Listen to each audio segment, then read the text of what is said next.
पुण्यातील वैष्णवी हगवणे मृत्यू प्रकरणासंदर्भातली बातमी। सासरा राजेंद्र हगवणे आणि दीर सुशील हगवणेच्या पोलीस कोठडीमध्ये वाढ झाली आहे। दोघांनाही 3 जूनपर्यंत आता पोलीस कोठडी सुनावण्यात आलेली आहे। दोघांच्याही पोलीस कोठडीमध्ये वाढ झालेली आहे। दोघांनाही आता 3 जूनपर्यंत पोलीस कोठडी सुनावण्यात आलेली आहे।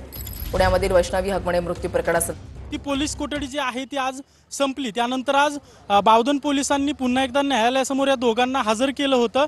राजेंद्र हगवणे आणि सुशील हगवणे यांना हजर केल्यानंतर पोलिसांच्या वतीने अर्थात सरकारी वकिलांकडून महत्त्वाचा युक्तिवाद करण्यात आला। तो युक्तिवाद असा होता की या गुन्ह्यातील जे सगळे आरोपी आहेत ते आता पोलिसांच्या ताब्यात आहेत।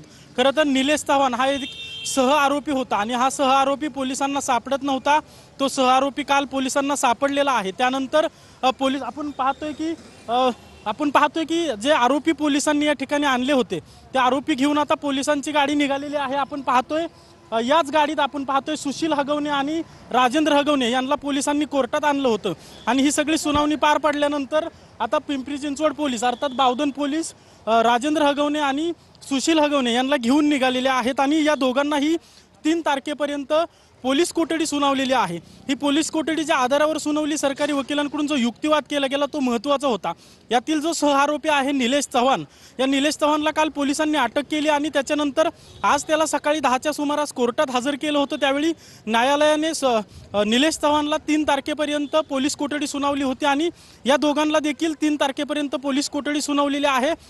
ती यासाठी सुनावलेली आहे की या सर्व आरोपींचा एकत्रित तपास करायचा, समोरासमोर यांचा तपास करायचा असा पोलिसांच्या वतीनं सरकारी वकिलांनी युक्तिवाद केला आणि तो युक्तिवाद न्यायालयाने मान्य करून आता राजेंद्र हगवणे आणि सुशील हगवणे यांना 3 तारखेपर्यंत पोलीस कोठडी सुनावलेली आहे। तर यापूर्वीच निलेश चव्हाणला देखील 3 तारखेपर्यंत पोलीस कोठडी सुनावण्यात आलेली आहे। त्यामुळे आता बावधन पोलीस जे आहेत ते या सर्व आरोपींचा समोरासमोर तपास करणार आहेत। त्याचबरोबर बावधन पोलिसांचा तपास पूर्ण झाल्यानंतर निलेश चव्हाणचा ताबा जो आहे तो पुणे पोलीस घेणार आहेत।